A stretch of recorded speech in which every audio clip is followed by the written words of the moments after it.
Hello, hello. Think think this is all set up right? Alrighty. Uh, yeah. So it's gonna be my kinda first actual stream here. Uh, just gonna kind of stream of consciousness chit chat while I do some house decorating. Um, here in ESO, Elder Scrolls Online. Uh, I have an idea for kind of what I want to do. Um, so I'm going to be decorating the Fair Winds home, which is kind of a boat home that you can get, a big ship in Elder Scrolls Online. And the idea is I'm going to try and make it not a ship. I'm going to try and make it a like floating island. So that should be real fun. And then while I do that, just gonna kind of chit chat. I think going to focus on kind of using this as almost a little journal or so that I want to um, kind of flesh out some of my world building ideas for some either games I'm running or um, just other kind of creative projects that I'm interested in. Um, so yeah, first I have a few little chores to do. Um, so this is my Daggerfall house.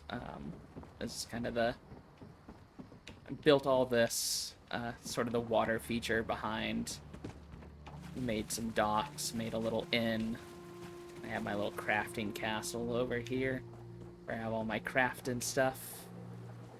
Um, I have some research to check up on. Search is full. Maybe I don't actually have. Full. All my passives on. Yeah.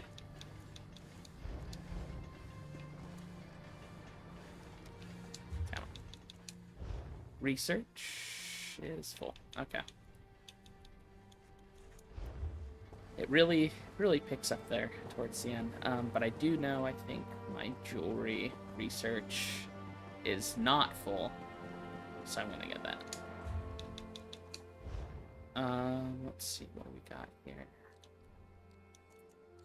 10 days and 10 days, so I'm kind of... Alright, oh, just get the necklace. Okay.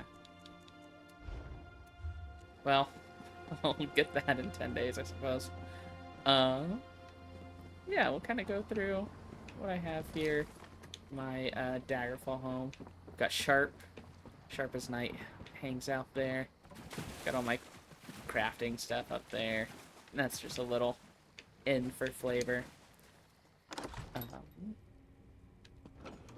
This is the Undercroft. We don't worry about this thing. It's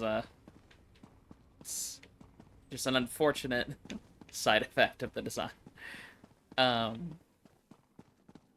Fortunately, this place is... Oh, I do have one slot. I wonder if I can do something with the Undercroft to kind of make this a little bit less...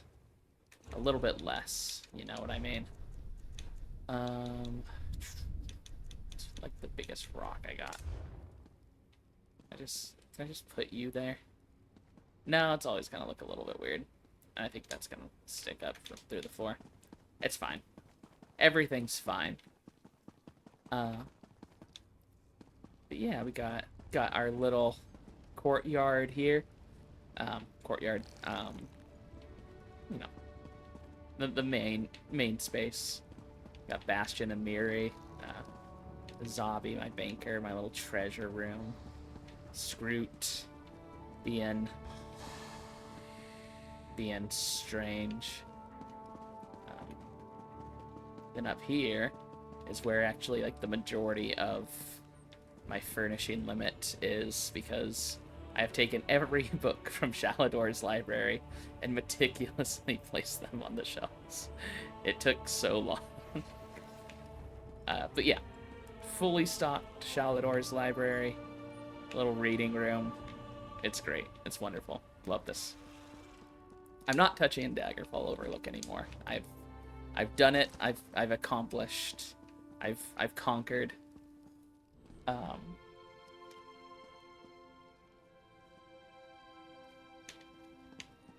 And then we have the kind of outside courtyard.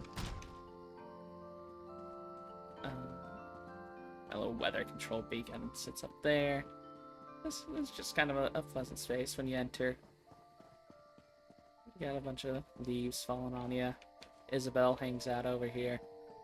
Then we have a nice little moonlit spa here. Very pleasant spot. That's not what we're worried about today. Today, we're gonna be focused on fair winds.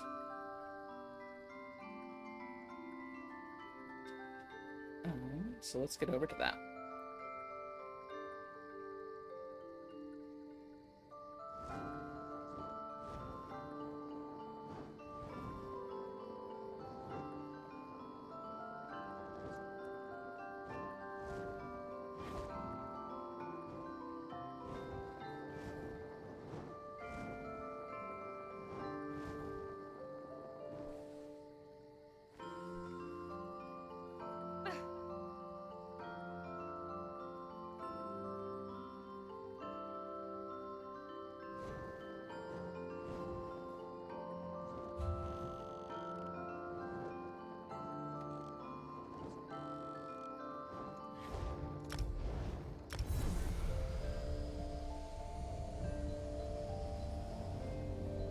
Got my fun little teleport here. We're off to the races.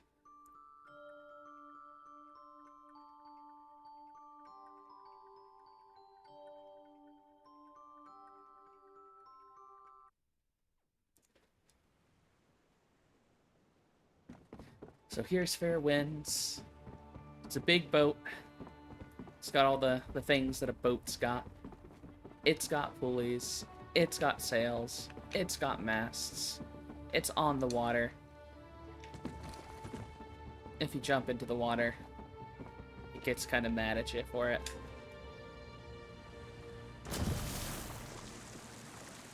You gotta climb back aboard. So because of that, we're actually not gonna, I think, build down there too much, just because you can't really do anything with the water.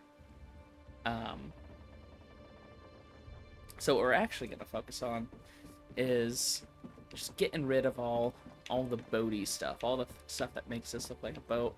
Probably going to cut off some areas. I'm thinking probably cut off this entire part of the deck, because it's just, that's going to be a pain. All these sails are going to be a pain. We're just going to do some forced perspective. We're going to get rid of that. And then we're gonna cover up this flooring, turn these masts, I think, into trees the best we can. But we'll have to kind of futz there. Other than that, once we get started, I think I'm gonna just chit chat about some world building ideas I have. I have a couple of larger world projects that I'm working on.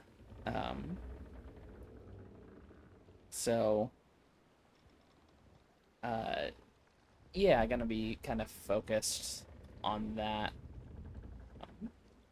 Hold on 1 second, if I can.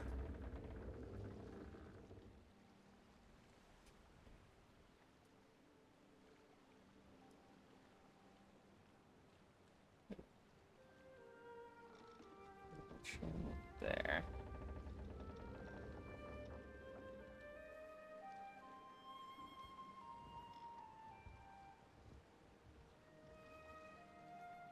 Oh, that's fun. I didn't I didn't even know that. Apparently, if you play ESO and you watch my stream, uh, you can earn some Ouroboros crates, which is fun.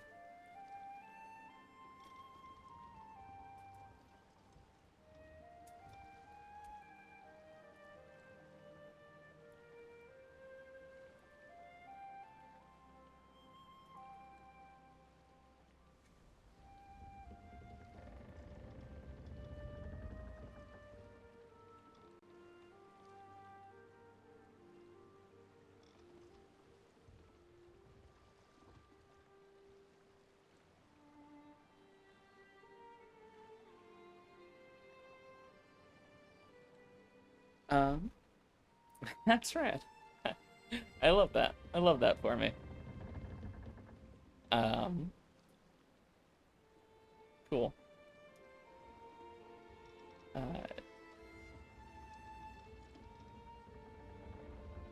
all right. So I have two settings that I'm interested in. The one that I am fleshing out kind of the most right now is what I'm calling the Black Sands. Um, first, let's cut this off. Well, yeah, let's cut this off because I just want the peace of mind of knowing.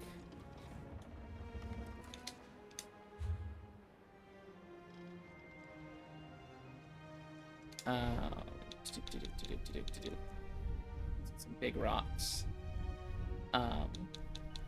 So yeah, I'm working on the Black Sand setting, which is named because the universe that it takes place in is meant to be a kind of endless, mind-bending sort of black desert, or desert of black sand. Um,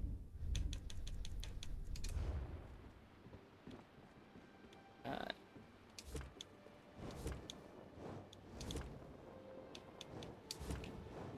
of indeterminate origin right now. I don't know that I'm even too interested in fleshing out where everything comes from or why everything is the way that it is like that. There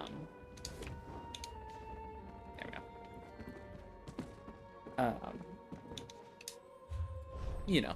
There'll be some. There's obviously some sort of eldritch reason for all that, but it's unimportant right now. The way I kind of approach world building tends to be in a more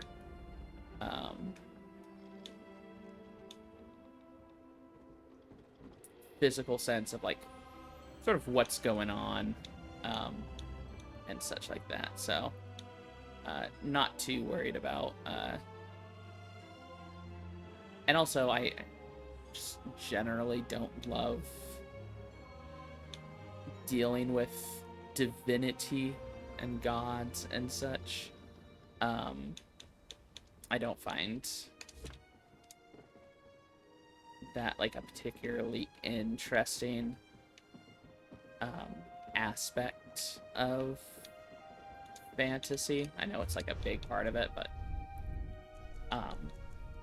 only insofar as classical mythology goes, of look at how kind of fucked up the gods are, kind of thing, and such like that. So I'm not sure too much about any kind of creation myth there. What I'm more interested in is kind of the physics of how that world works. So the Black Sands you have, this endless expanse of black sand um, that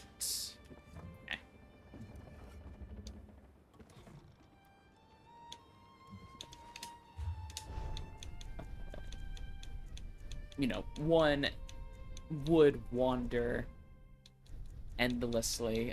You have these twinkling lights in the distance that read as stars, and as you approach, they become these like celestial,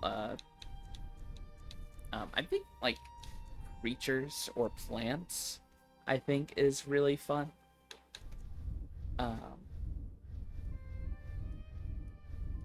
So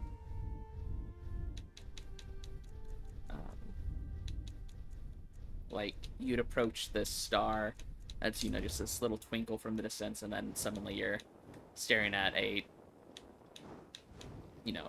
massive glowing flower that's the size of no size of a small continent. Just kind of that mind bending, too vast to comprehend kind of thing. Is always a fun aspect to include in a world. How's that look? Yeah, that's looking. That's looking. Got kind of like a cave entrance built in there.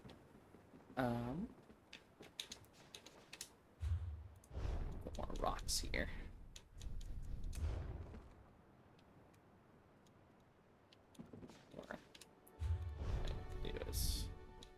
I kind of want to save these fallen logs to cover the railing because I think they do a good job. Just big rocks. I don't want to overuse the small beak growth rocks though. They're really good for covering up, but they're not. They can, if there's too many, it'll look repetitive.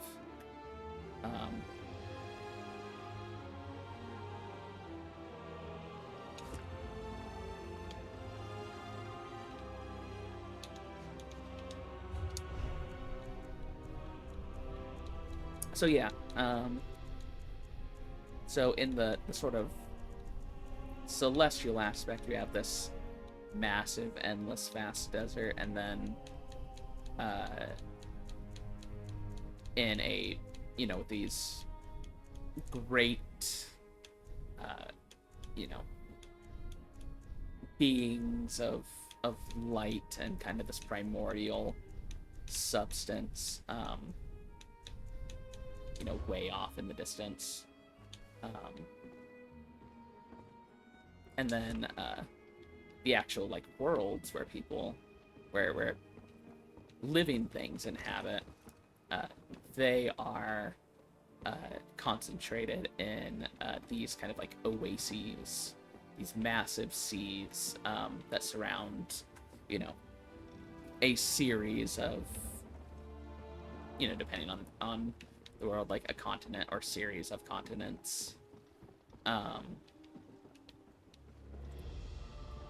Let's cover up these sails. And that's, where the actual setting of whatever story we're in would take place. The place that the games that I'm running in right now take place on in the world of Pyrrha. So a largely like one concentrated continent in this like primordial sea. And the physics of that is something with these celestial beasts happen. Either they die or they collide, or some great event takes place. Let's see, what do I want to use?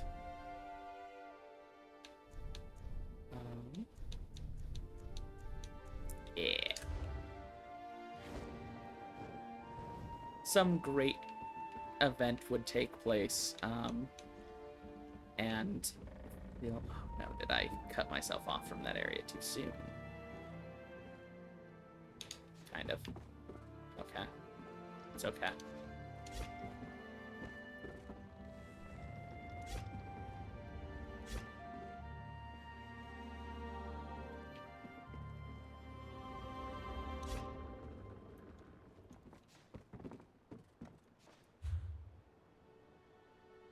Uh, and create this, like, vast sea of primordial dew.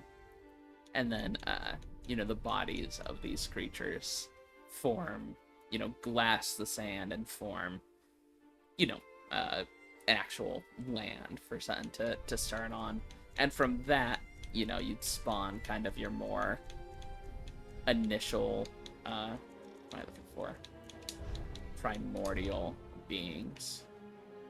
Stairs. There we go.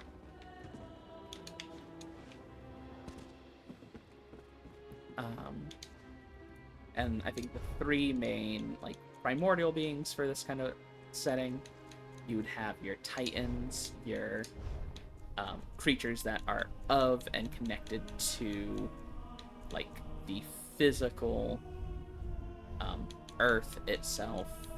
Then you'd have the eidolons, which are beings of the elements of the spirit, kind of more of the ephemeral nature of being. And then it's fantasy, so you simply gotta have a dragon. And then you'd have dragons, and they're kind of they kind of bridge that dichotomy of being, at once very physical beings, but also connected to nature and the world in a way that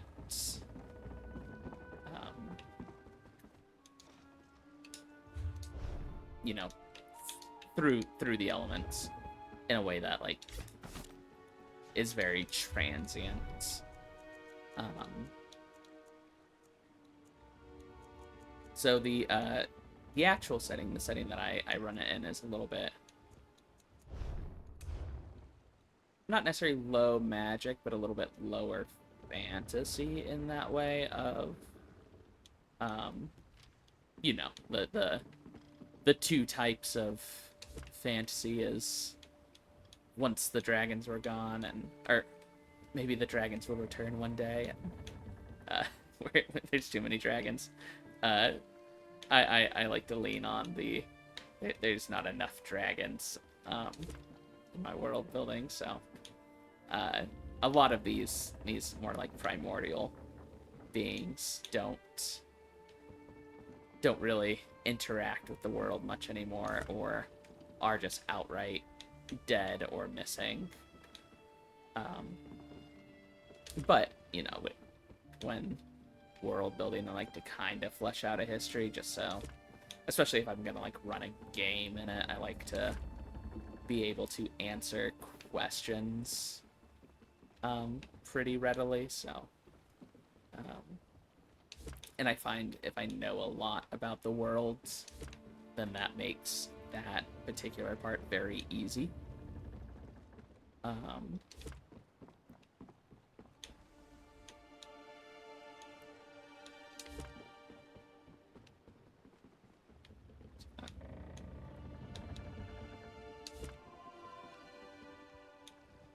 Covering this up.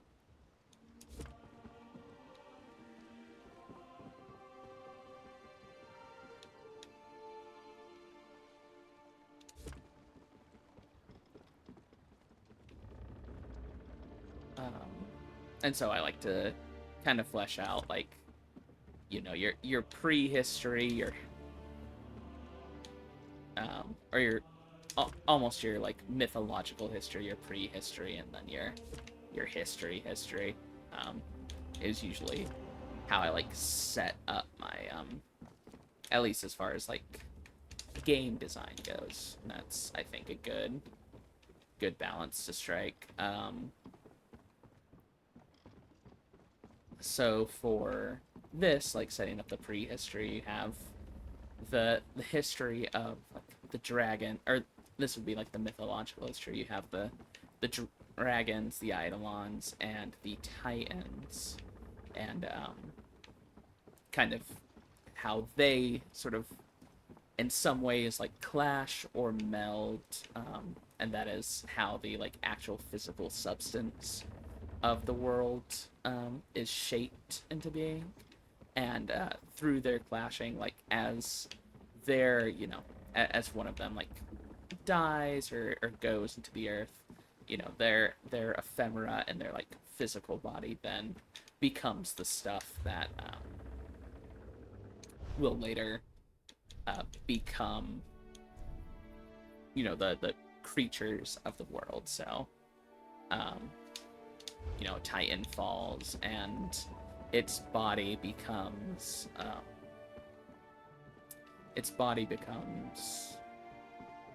the stuff of like primordial creation. So from that sprouts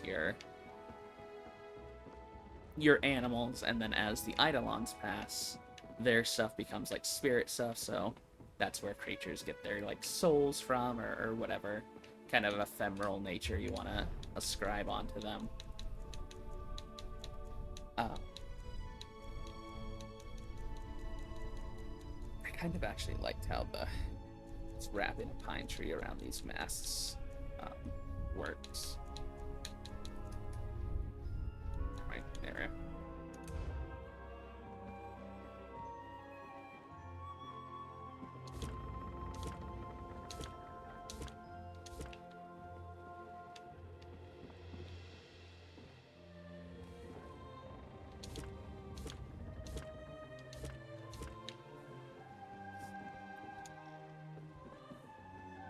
So that's kind of like your mythological history. That's how the world comes into being.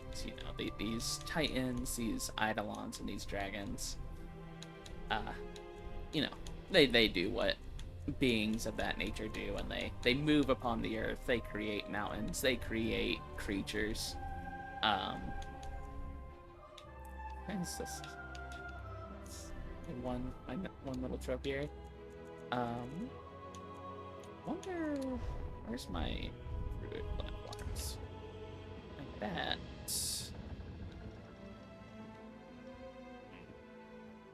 I like stacked too.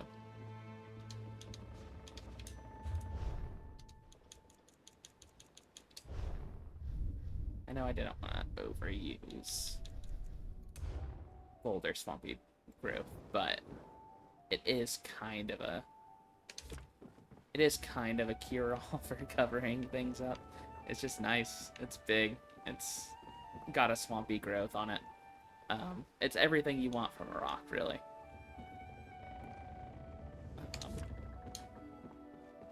You kind of got a little tree sticking out of it. It's lovely.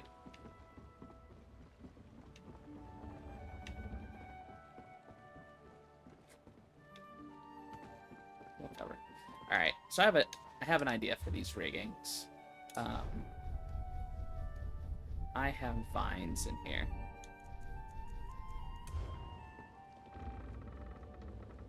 This is gonna be kind of a pain to do for like every rope, but we're just gonna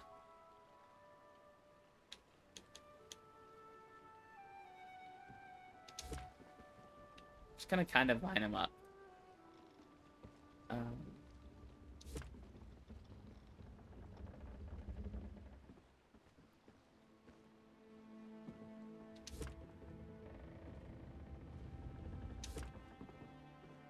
Okay. That was bad depth perception on my part.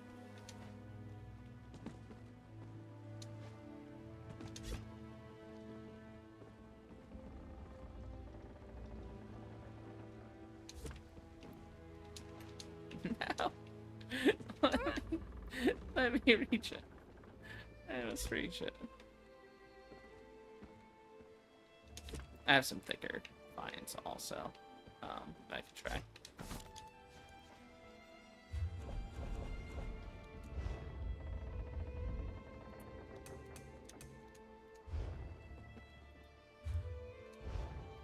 Um, so then you get into sort of your prehistory, um, and that's kind of once whatever your people are start acting upon the world. And so for our purposes, we're focusing on kind of the three schools of thought, and I kind of want this world to kind of be a meditation on different ways to like act upon the world, and kind of like what values the characters hold. So I cannot for the life of me like tell what's going on with these. See, like, look at that. What am I doing? What's happening here? Okay. That kind of. That's kind of. It's looking to an extent.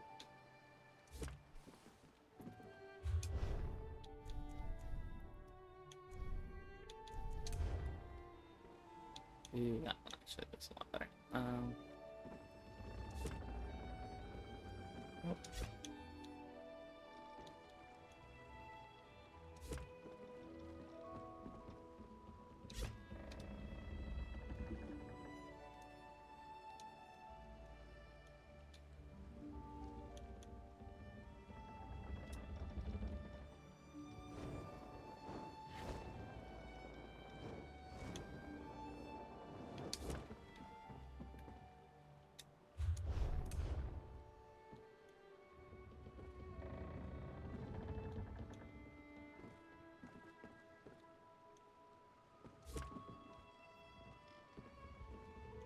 What I need is...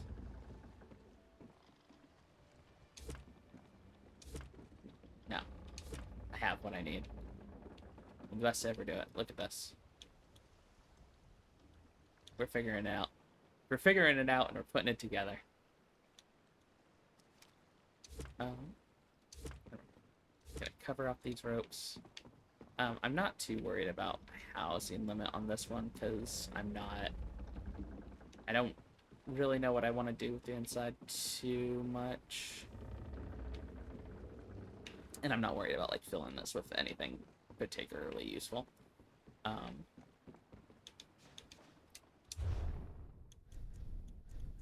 more worried about...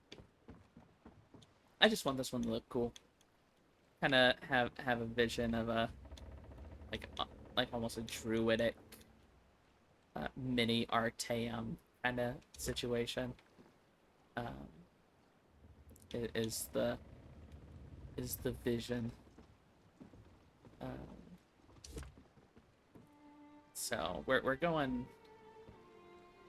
We are sparing no expense when it comes to our housing limit here. We're not worried about it all that much. I bet if I look... Oh, no. Okay.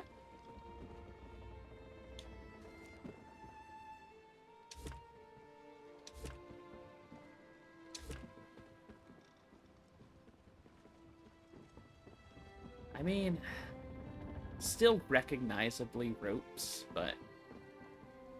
And I got all these guys, but these are single ropes, so that's gonna...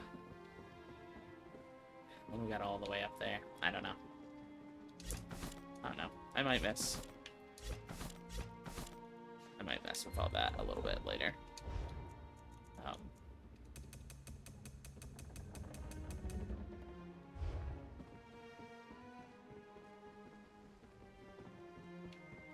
Let's get this ground taken care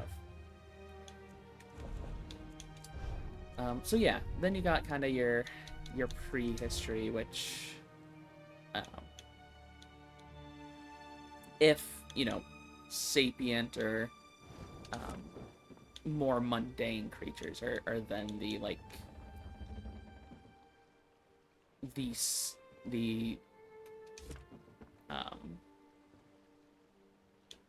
the byproduct of these uh, primordial beings, then eventually you'll get to a point where just law of time, they begin to become like the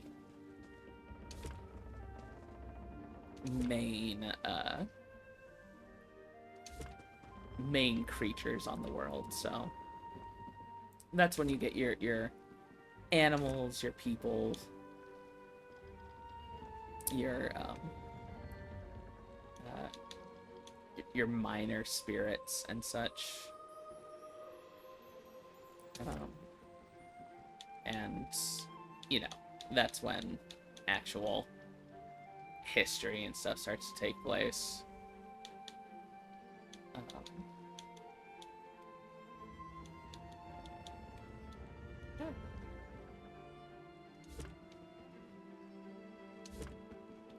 And so I think for prehistory, you have three major groups. You have still sticking, because this is when now you will have, at least for a time, people and these like primordial beings occupying the same spaces. So you'll have, places for those to interact with. And I think there'll be, like several approaches to that, but I think the main kind of groups or factions that arise, rather, would be those that, align more with like this materialist view of like with the Titans, this more like ephemeral view of living with and amongst spirits, kind of encapsulated by the Eidolons, and then kind of more of a transient sort of philosophy and lifestyle with the aligning with the dragons, kind of maybe a more nomadic peoples there.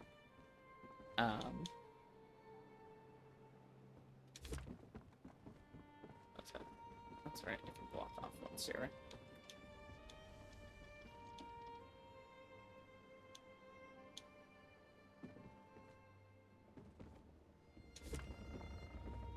Nice, okay. How does that look if you're doing third person? Oh yeah, you can absolutely get, and then I'll cover that up with more futzing. These ropes are gonna be the bane of what I wanna do here.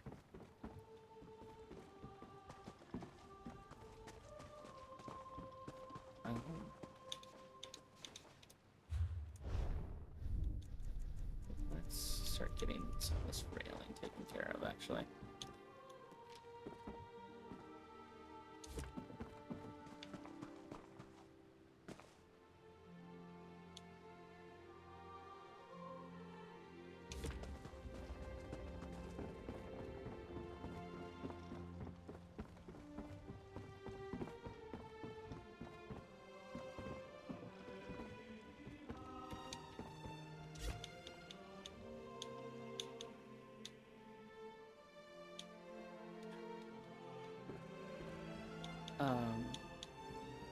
Back to what I was saying.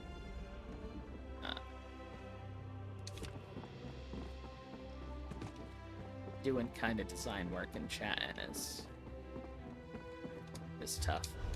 But I guess that's what the whole bit is, right? Is chit-chatting while you're thinking through things. So yeah, I think that's sort of like your prehistory factionalization here.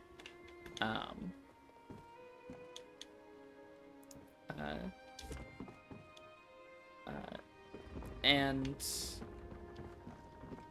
I think in general, um, through one way or another, through um, conquest or trade, I think you have this like group of nomadic peoples who are uh, kind of um,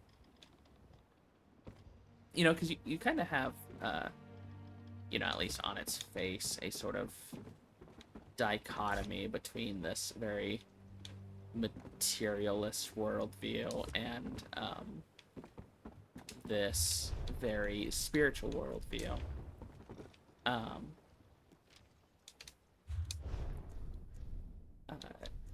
so you have the followers of these eidolons and the followers of these titans probably don't super get along, and so you have kind of bridging the gap,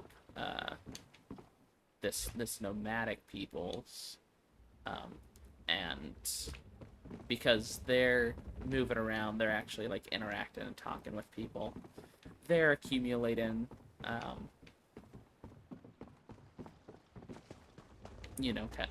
faction points. They're accumulating knowledge. They're accumulating like physical and material goods, and eventually influence and such. So you have this transient peoples that then become the main faction, as it were.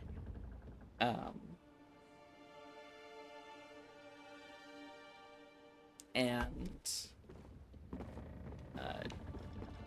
yeah, from there, then you can kind of start getting into history. And for this world, that's the history of the Arnon Empire.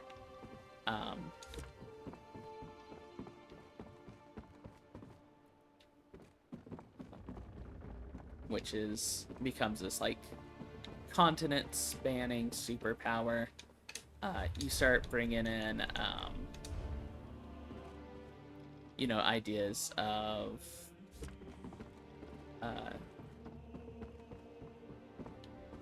expansion, urbanization,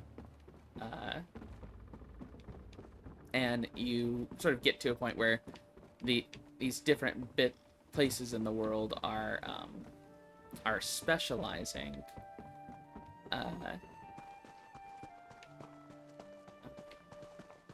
Ooh, I like that actually sounds like dirt. That's great.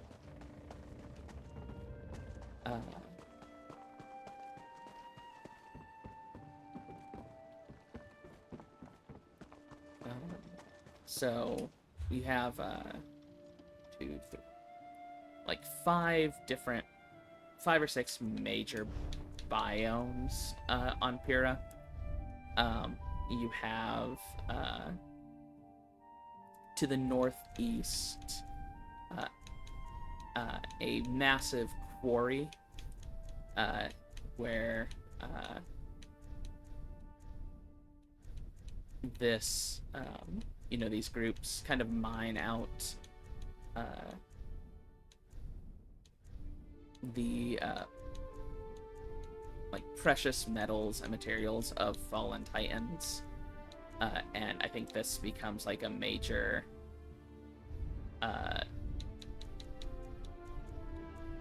naturally that this becomes like a major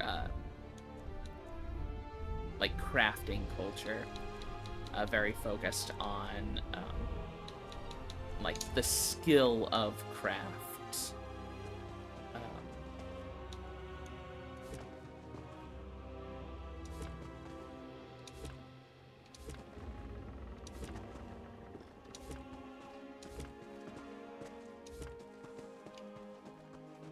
So this place has a funny thing where it doesn't really want you touching over here all that much, so we're gonna have to figure out kind of some ways around that. Then in the northwest, you have this massive inland sea that I think becomes like a major like mercantile and trade hub, and a place where people are um, just gathering like actual like material wealth. Uh, uh,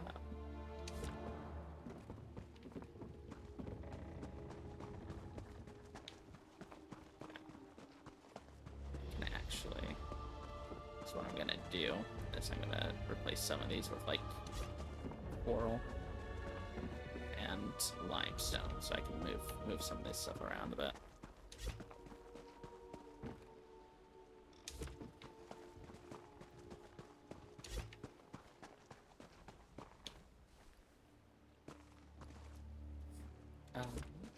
And then in the center of the continent, you have this massive forest called the Great Wood.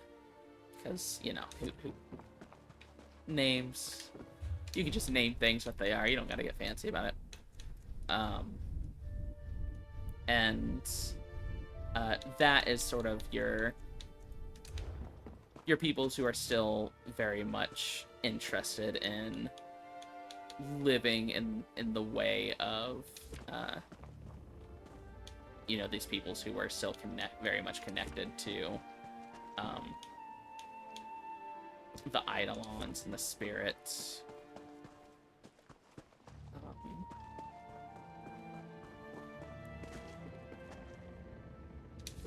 This one.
Then in the center of the Great Wood, you have the capital of Arna, and that is built on and around this massive mountain. Then to the very south, you have the Cradle, which is it's just verdant. It's an incredibly lush and like fertile, like agricultural land.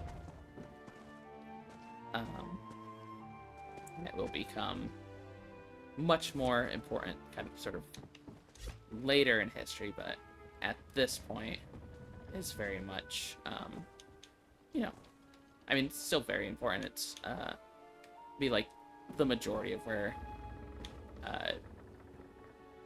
this world like gets their like food and such. It's like the farmland.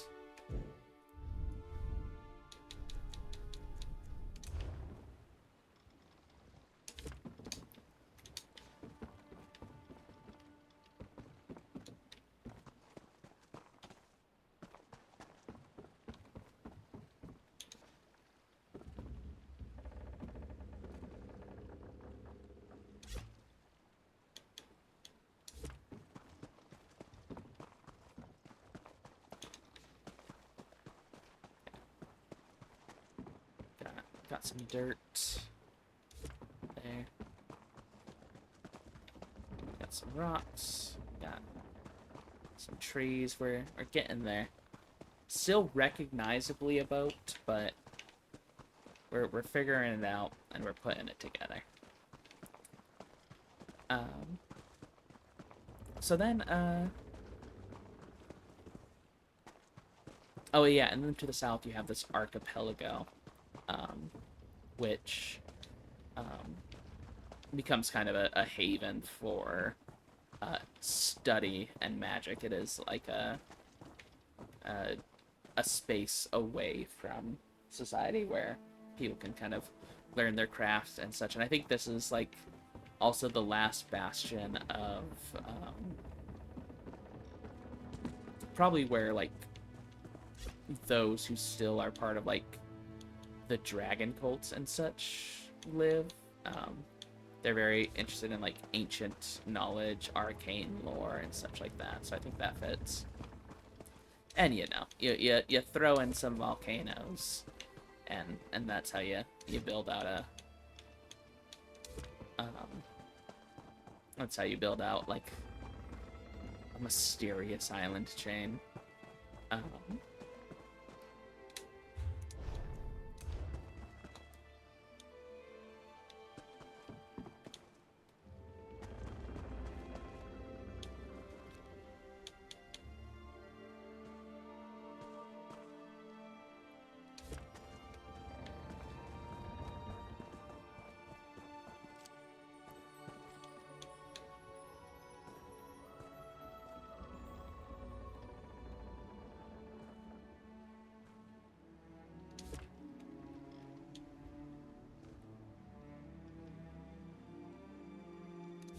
Thanks.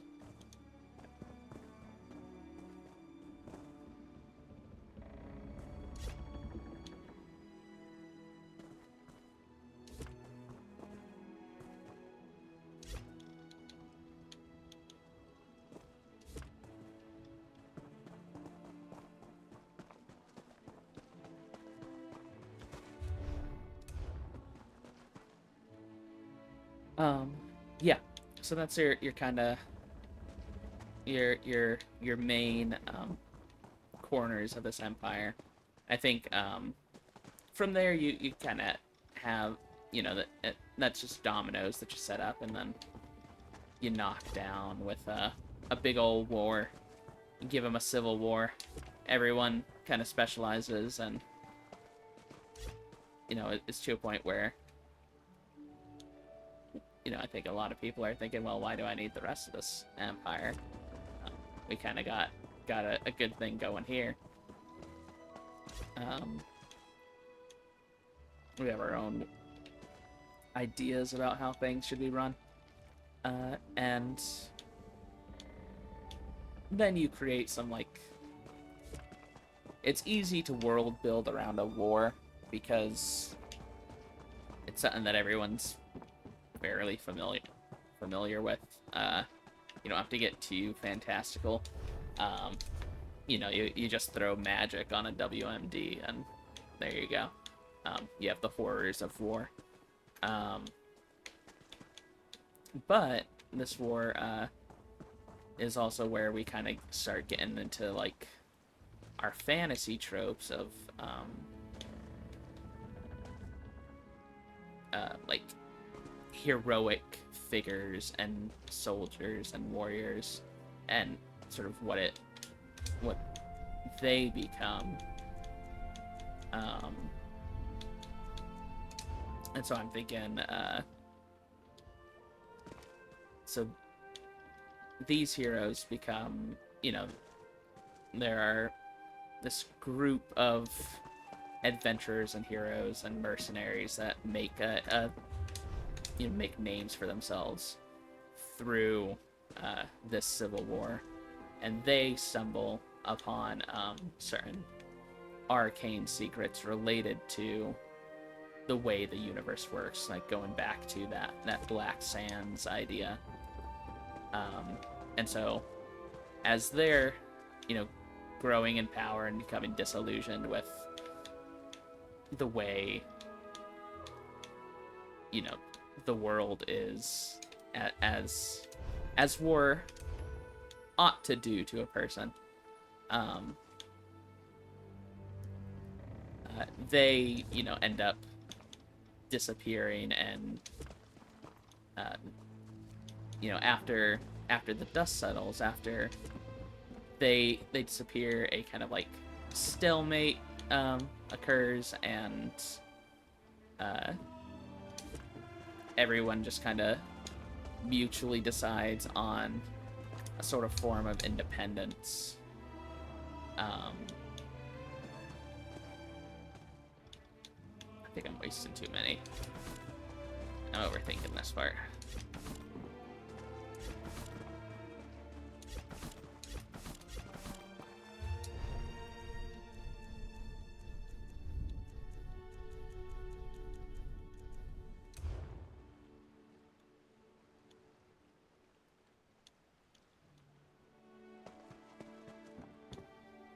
Just... Can I... Hi.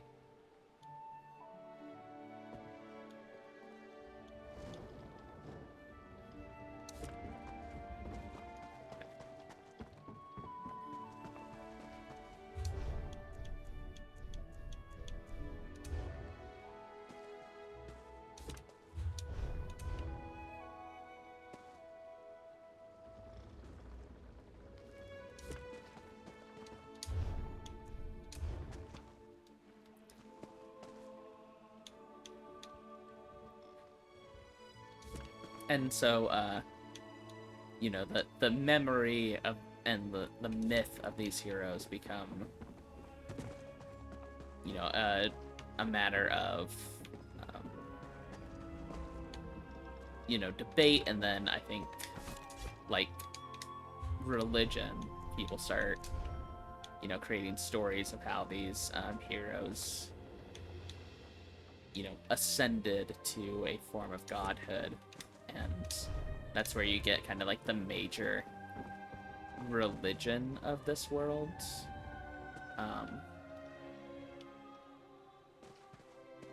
They worship these heroes. They believe, like, embodied their aspects of divinity so hard that they themselves became, you know, gods.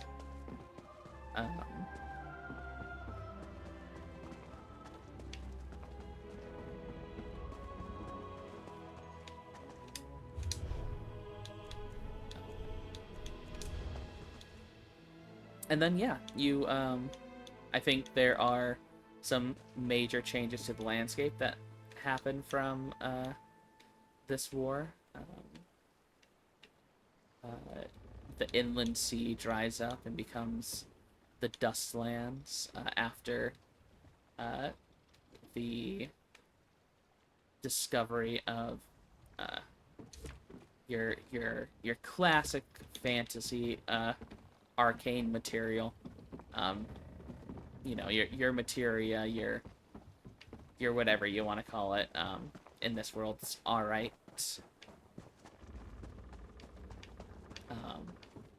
You know, a sort of glassed version of black sand that then does various magical things. And you enter into this, like, new age of trade and industry, spurned by this, or spurred on by this new discovery. And you see the mountain that the capital city of Arna is on is lifted into the sky.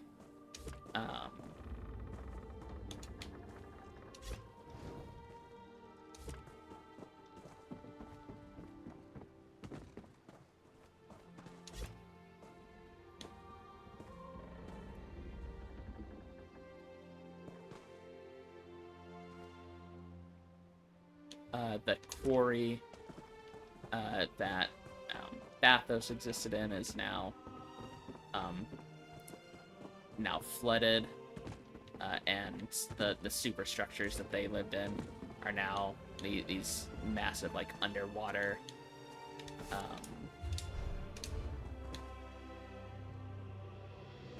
cities, you know, appropriately, like bathysphere type things.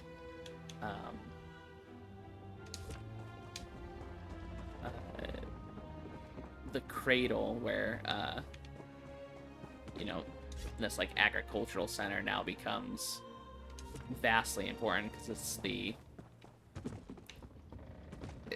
it's like the least caught in the crossfires area, and it's where all it's like literally like the agricultural center of this world. So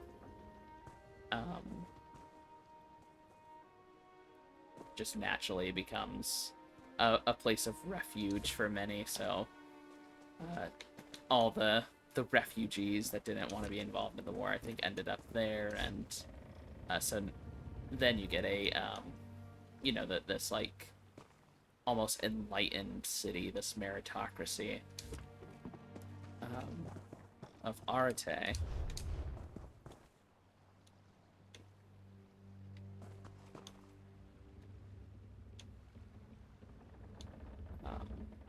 And then the archipelago, where all these scholars and occultists and mages went off to, kind of closes for business, becomes more of a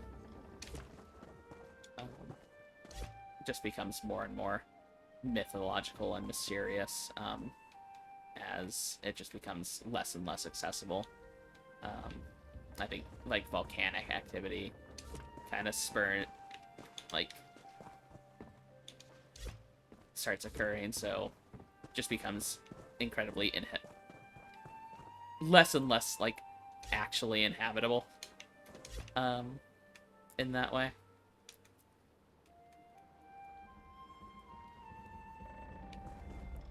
And then you have and that's kind of your present history, and from there, at least for me, once I have much of like the world and the world building down, everything else kind of, or like the history and stuff down, everything kind of, everything that goes into world building can kind of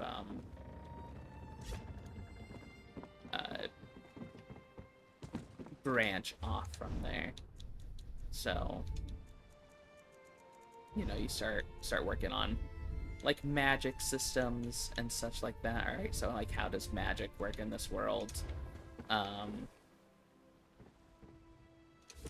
Well, you know, you have this primordial stuff of creation, this black sand. So I think magic is, you know, inherently tied to and because, you know, the world starts in this very material way, I think magic is very material, very much connected to this, like, this primordial stuff of creation. So, we you know, yeah.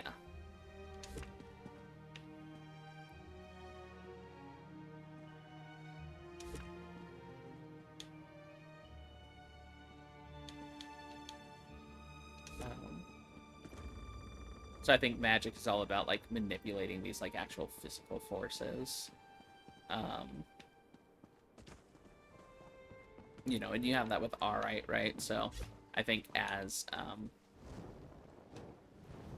definitely as society advances in this world, you see less and less, like, constructed magic. It very much becomes about, like, the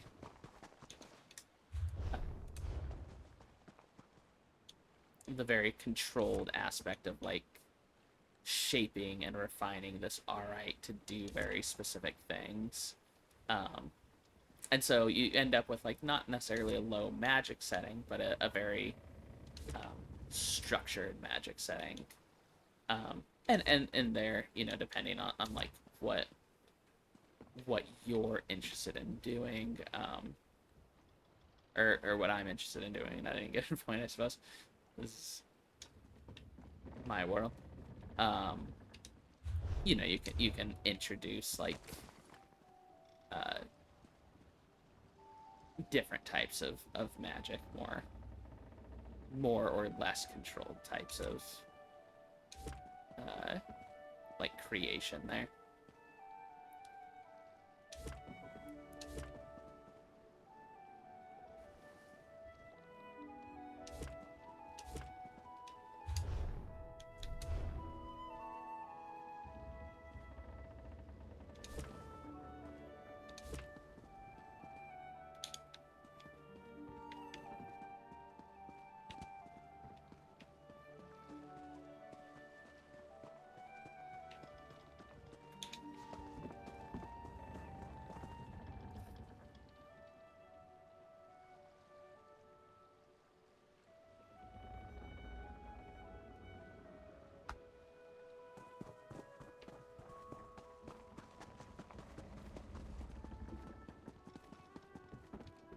Let's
so magic systems can kind of work. Honestly, I think there are a lot of people who put a lot of work into their magic systems, and I think that's very cool.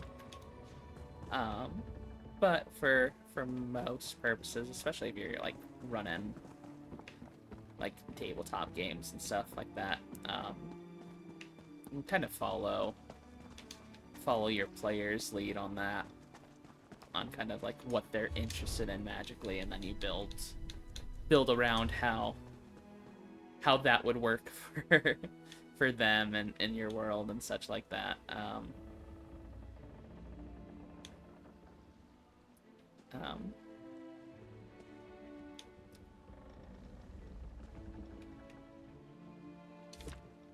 And then yeah, if you wanna,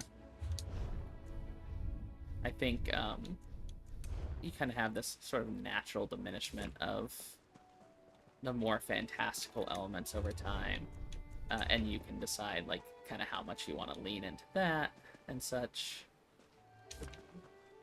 But that's you know your classic kind of fantasy tropes there. But yeah, that's the world of Pyrrha so far. Still figuring out kind of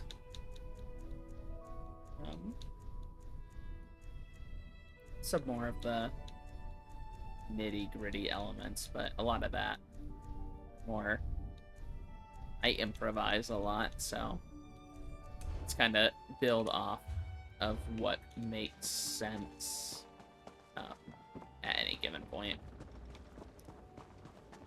Okay, look at this.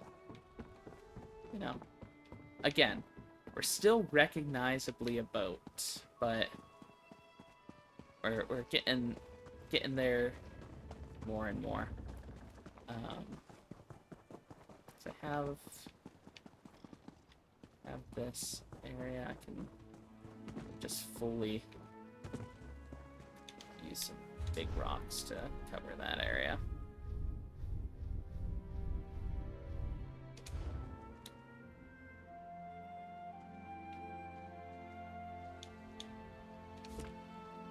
See, Boulder Swampy Growth, it is... Again, I didn't want to use it as a catch-all, but it is kind of a catch-all. Just fits everywhere. And then throw some coral for some flavor. Cover up little extra bits.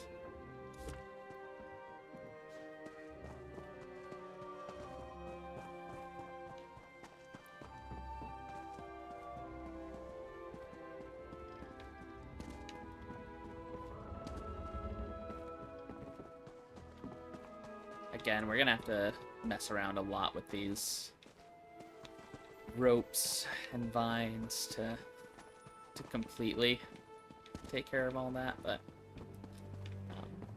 still kind of want to focus on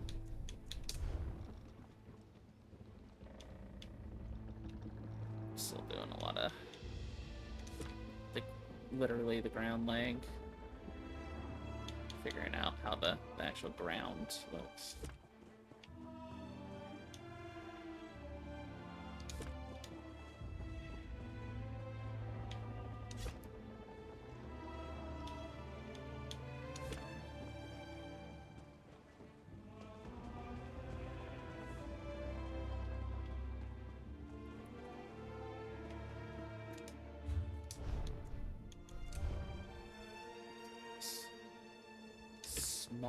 Smaller coral shelving.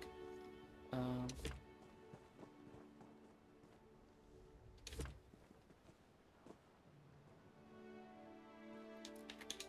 what if we just keep this here, just like as sort of a, I guess not an anachronism, but like this is the spot. This is so we can still steer. You still have your helm. Cover this up with some rocks, so.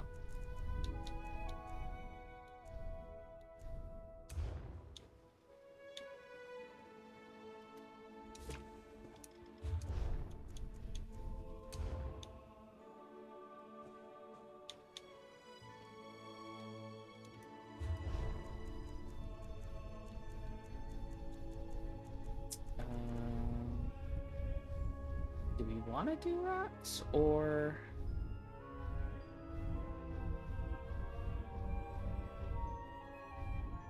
yeah, let's still use some of these guys, kind of cover up this aspect of it all. I don't see a world where I get to keep the windows.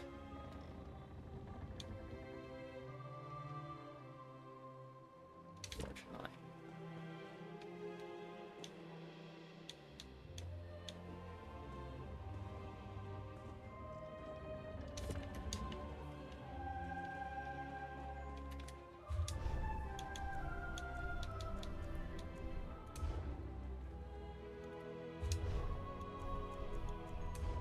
Good old classic boulder swampy growth. Kinda fill in the gaps there, make that look a little bit more.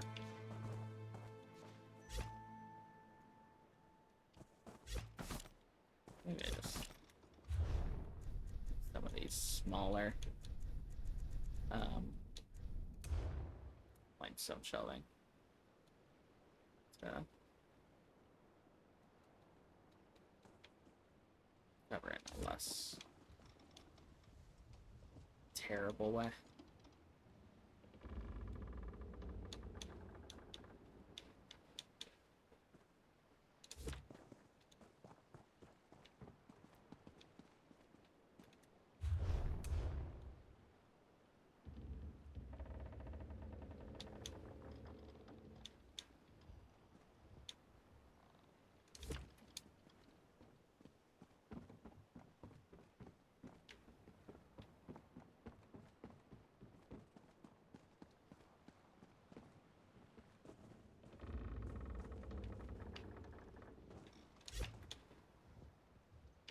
Okay.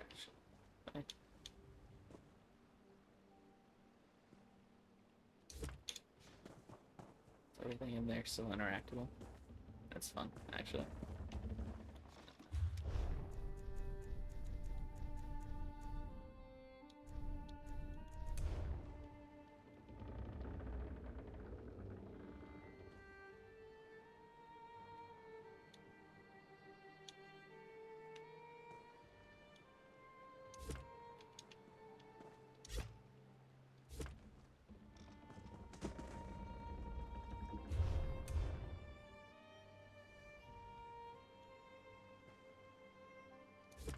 that.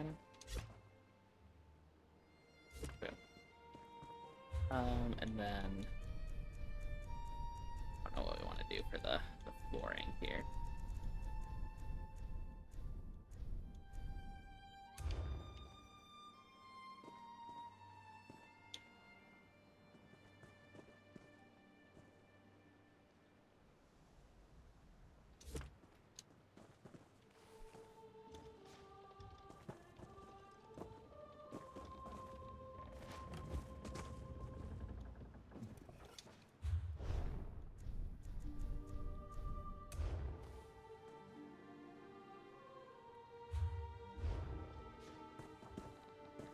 You're just gonna see a little bit of railing. That's okay. That's a mystery. That's another thing with world building. You should always include a little mystery. Why is this that way? I don't know.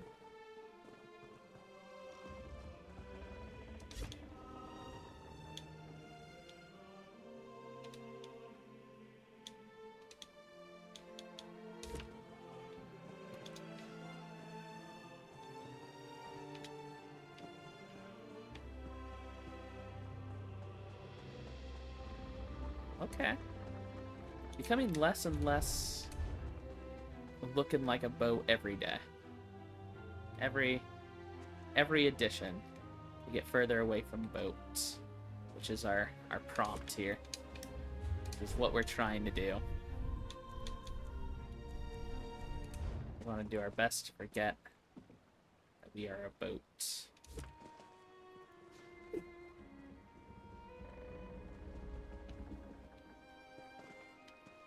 That we are, in fact, little druidic floating island.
Looks nice. I like that.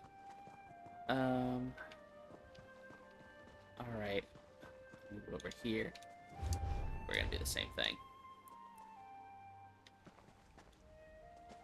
Like this coral shelving, it's very shapy in a way that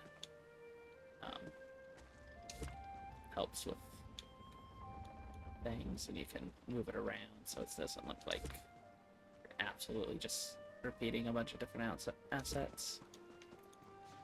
Look at that. Got a whole coral wall.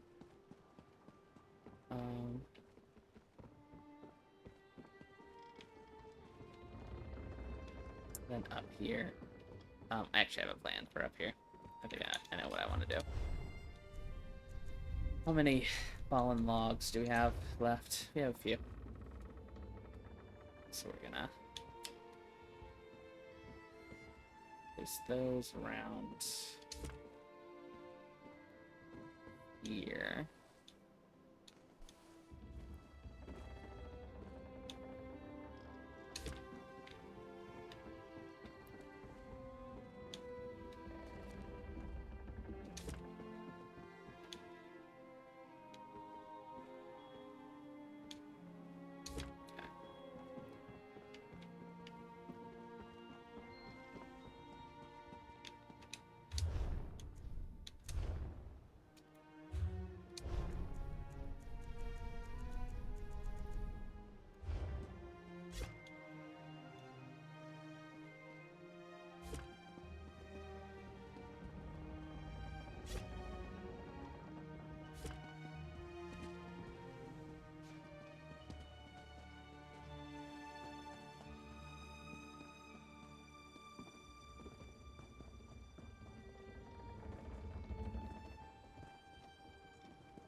Completely missed.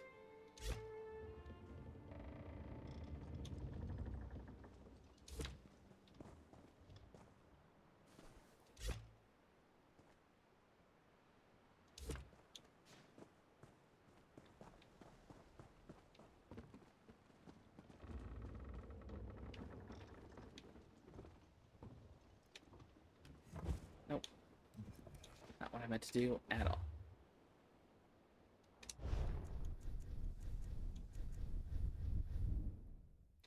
On our house 200. Okay, that's actually not bad. You know, I don't think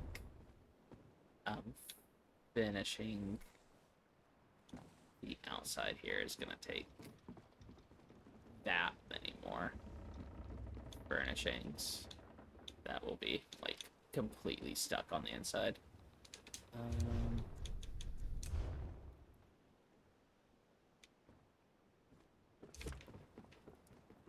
Just throw in upper of our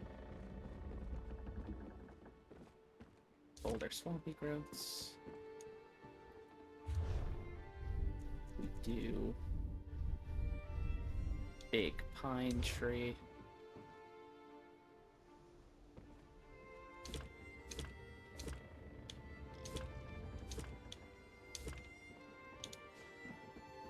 That.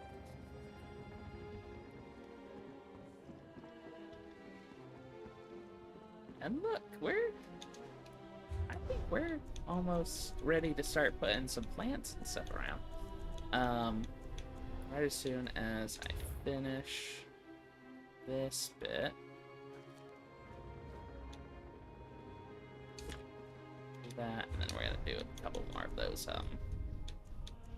coral shells, because I really like how they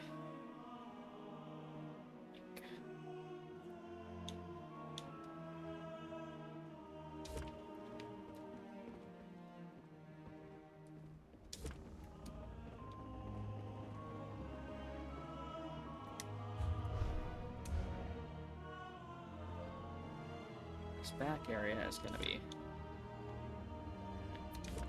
poorly, because I have something I want to put back here that I think will benefit from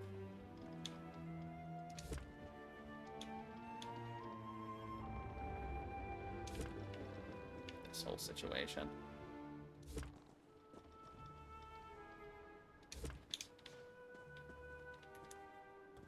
Nope. Courtyard. The waterfall fountain. Looks like set that right up there. Look at that. Isn't that lovely? It gives us like some nice sound for the rest of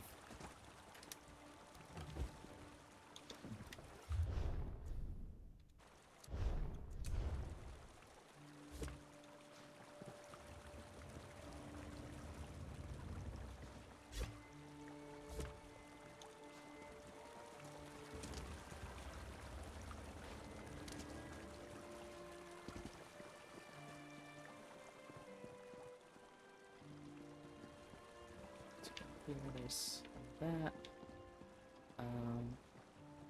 Let's take a look around, see if there's anything like this glaring that I want to cover up.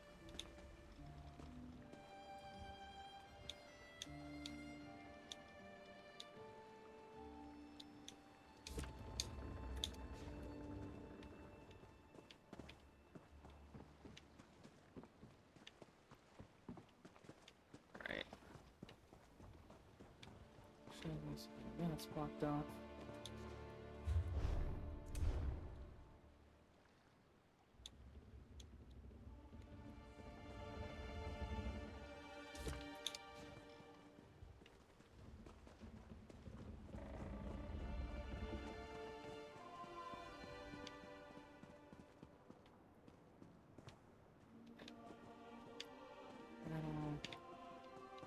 All right, I think we've completed step 1 of our turn this boat into an island. You can still... The rigging... Still see those sails back there, but... I don't know. There might be something I could do there. I just put a couple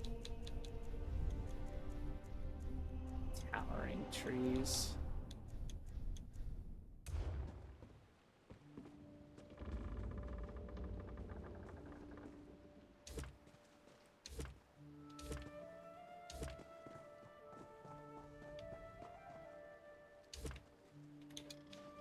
Yeah.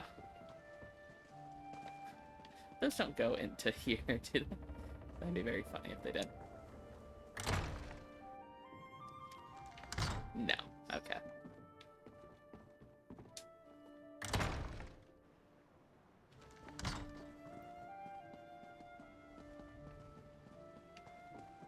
All right, and look at that. We kind of got our. Still see sails.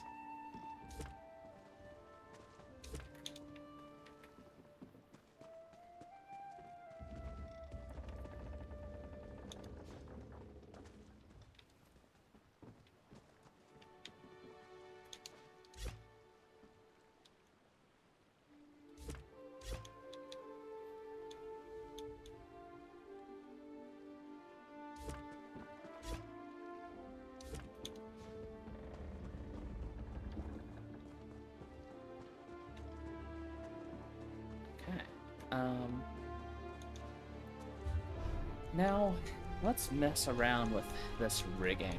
What is the best way to cover it up? What if we do some giant stone slabs?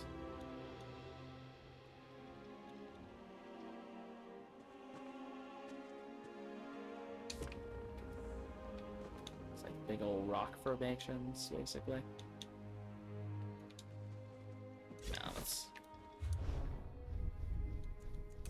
Coral, though. Coral can grow in all kinds of ways. That I don't think looks bad, necessarily. Okay.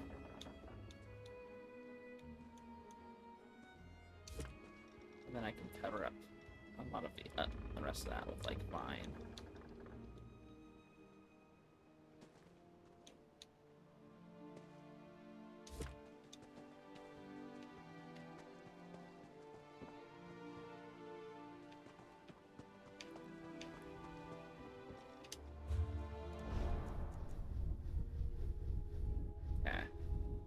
Now we're going to mess around with these vines and see if we can cover up some of these.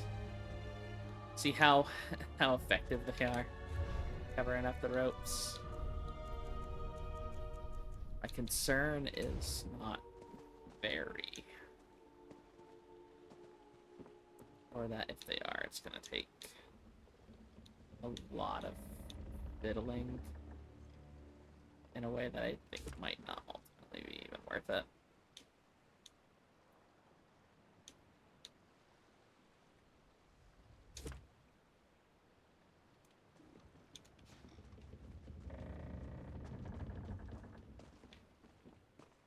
Okay, that doesn't look...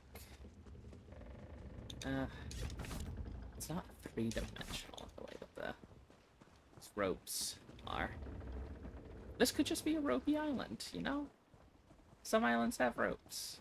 We'll throw some hammocks up. Well, let's see. Do I have hammocks? That might be in. Sweet.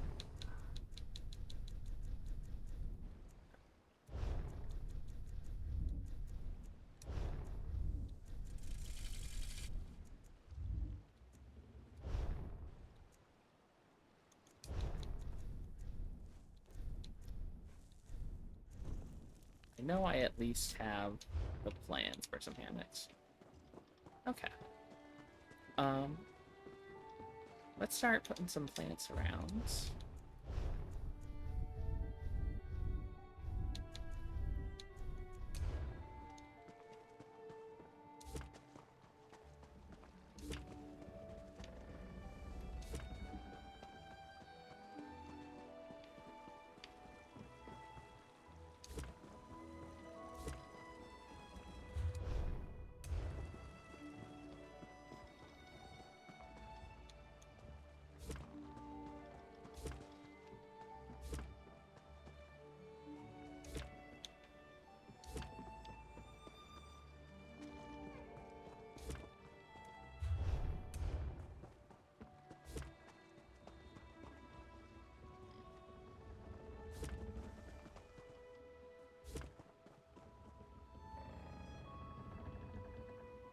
This is all looking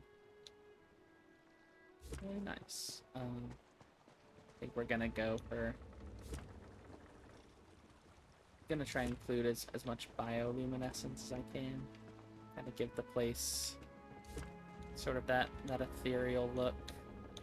And I think this game definitely does very well.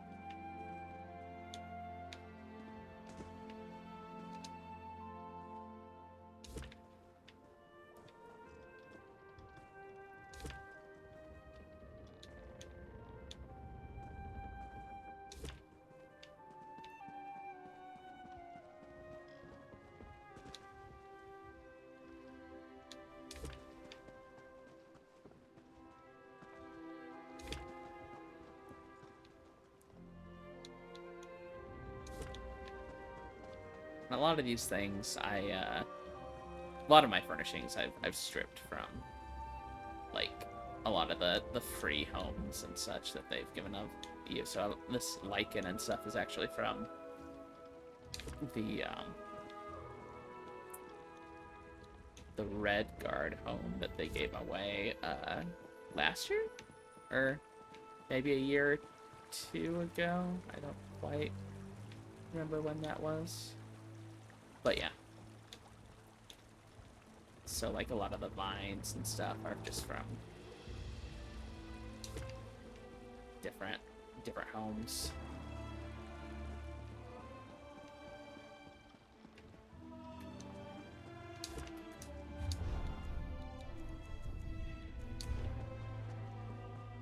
That's what a lichen.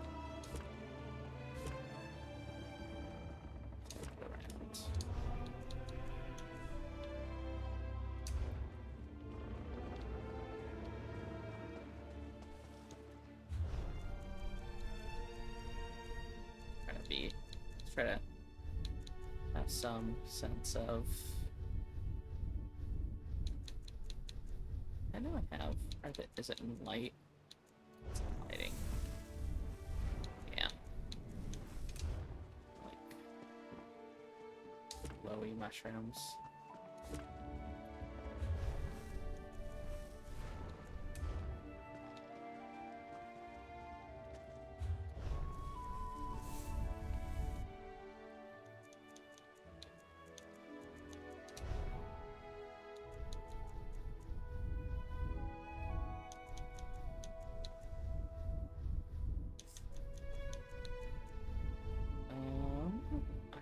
A glowy plant somewhere around here that I got for a daily reward.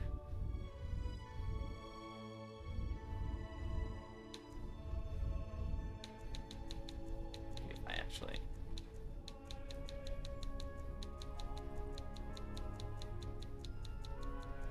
There you are.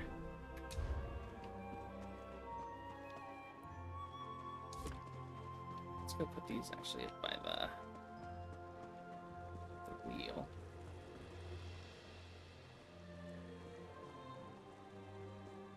Like navigator points. Up by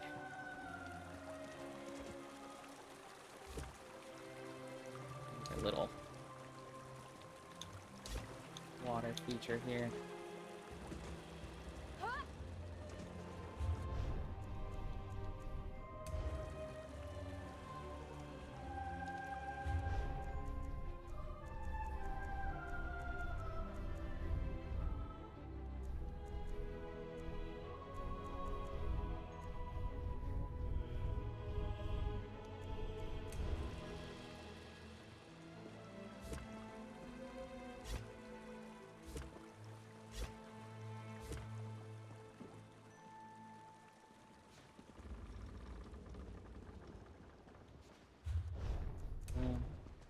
Got a lot of dying trees, so we can put a bunch of mushrooms growing out of them.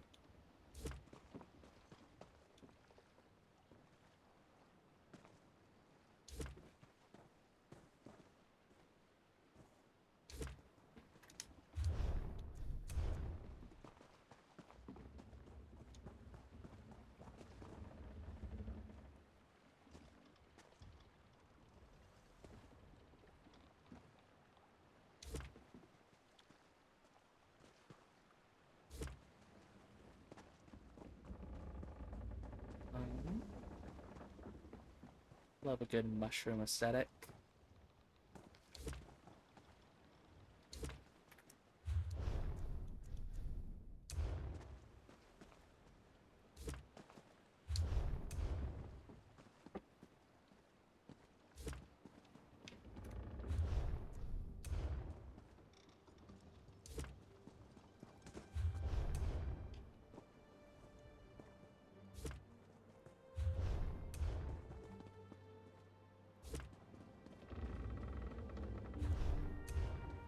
That's mushroom.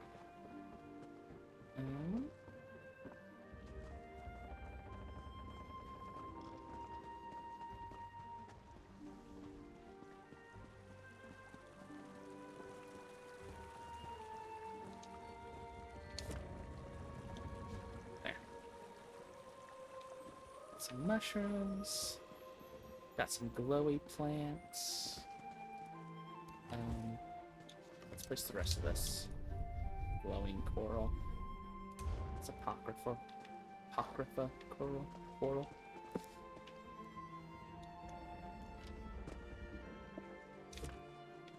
It's also good for like covering things up as well.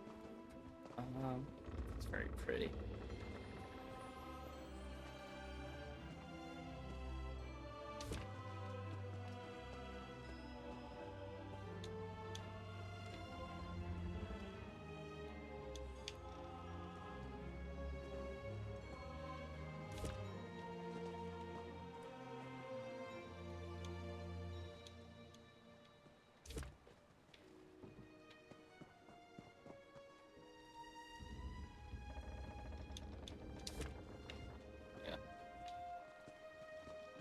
Some coral going around. I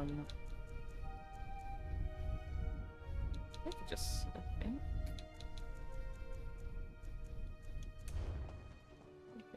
A little.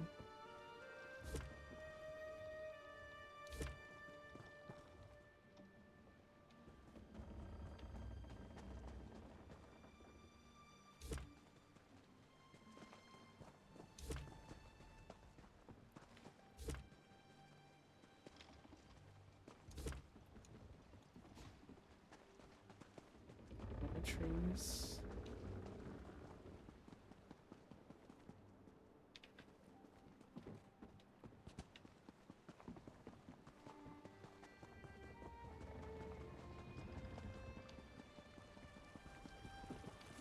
Yeah.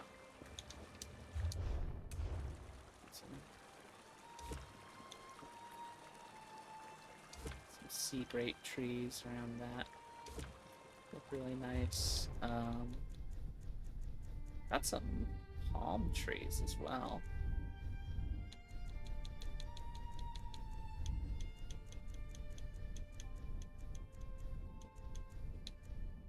Ooh.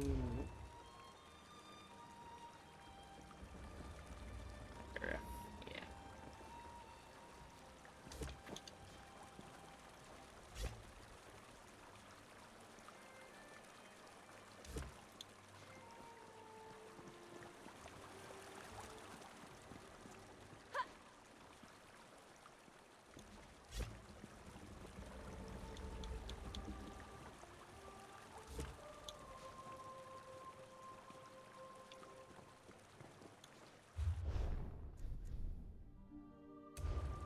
Large sea grape tree.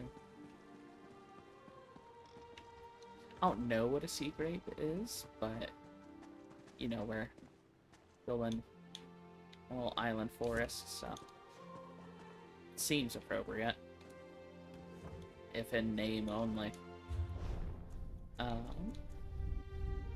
get some bushes. And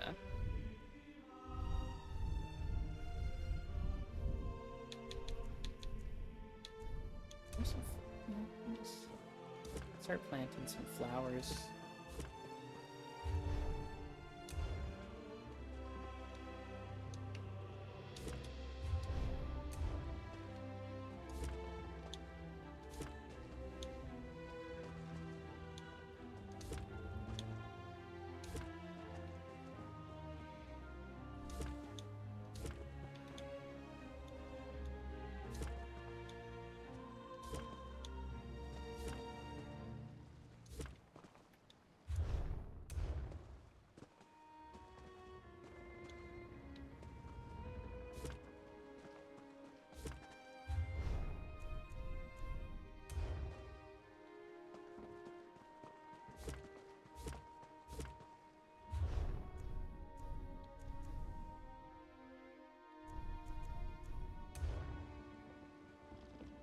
Viscous.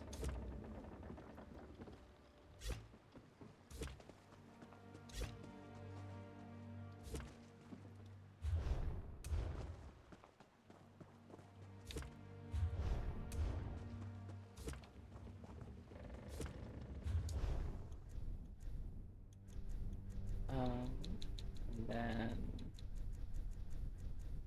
there we go. Need some underbrush just to fill out the space. You know, we create the dirt so that we can cover the dirt with plants. Just like in real life. Cover the dirt and plants.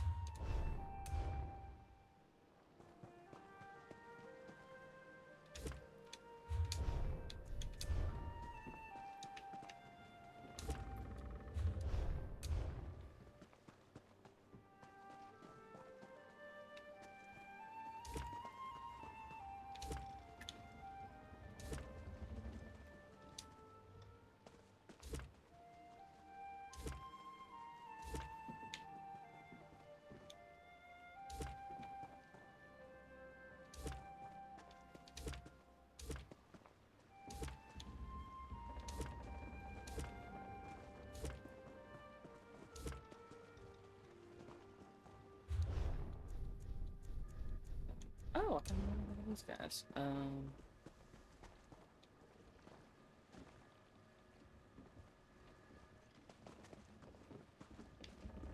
Right here in the center.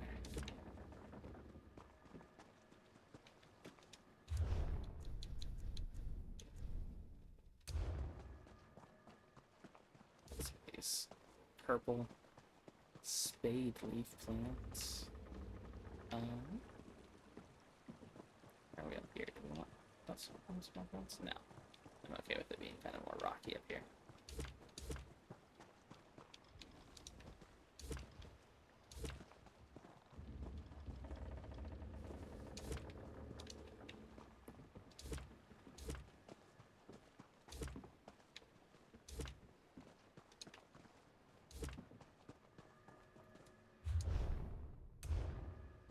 More sea grapes. These ones are plants, though. These ones aren't trees. Then where are my big... Wait. Those shrubs? Shrubs. Oh. Look here.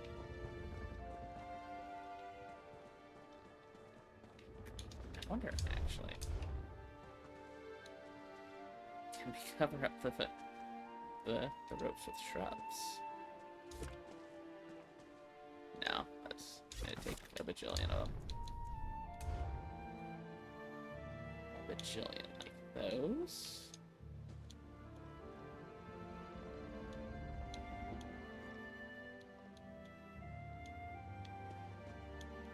Okay.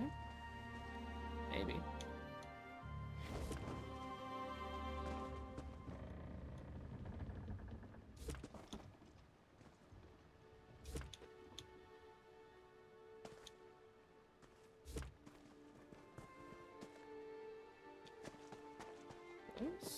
That's looking kinda.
Okay. Hey. Kind of works. It kind of works. And that's... At the end of the day, what do you ask anything else in the world to do but sort of work out for you?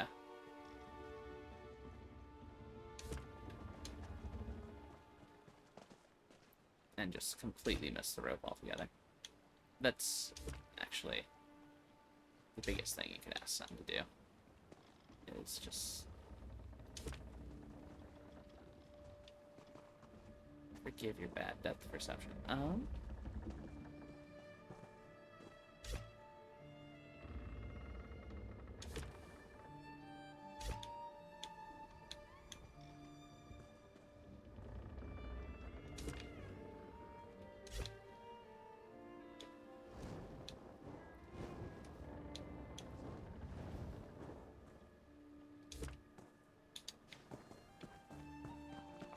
Okay.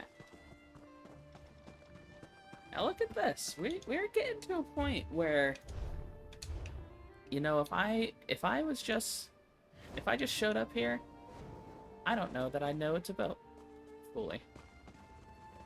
I don't know if I'd figure that out, you know, right away.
Lost the plot there.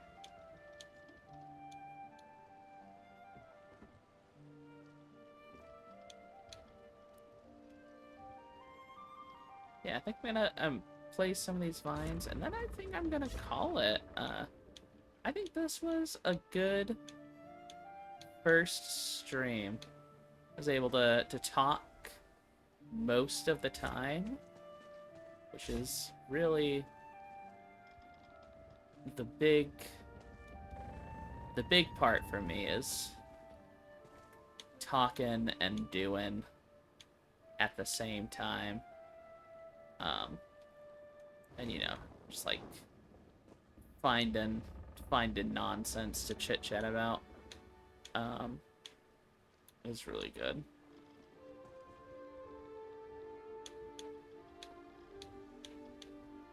Okay. I'm just gonna...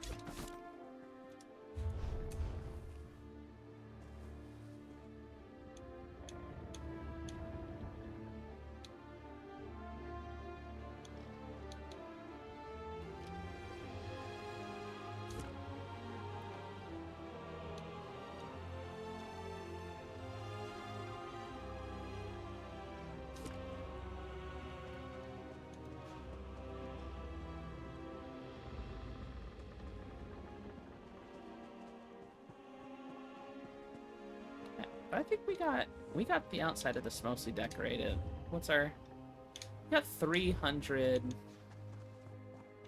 You know, 300 furnishings left to work with on the inside. I think we're doing great. I'm gonna actually...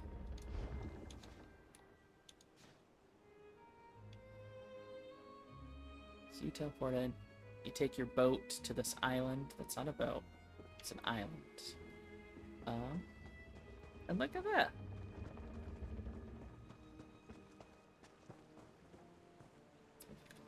see.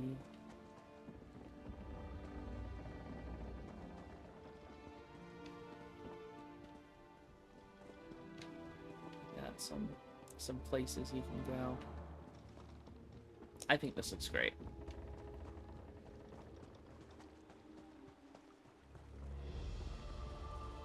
I don't know what it is, but we've done it.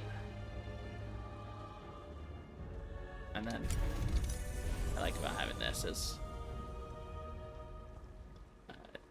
as time moves, you actually move the boat, which is really fun.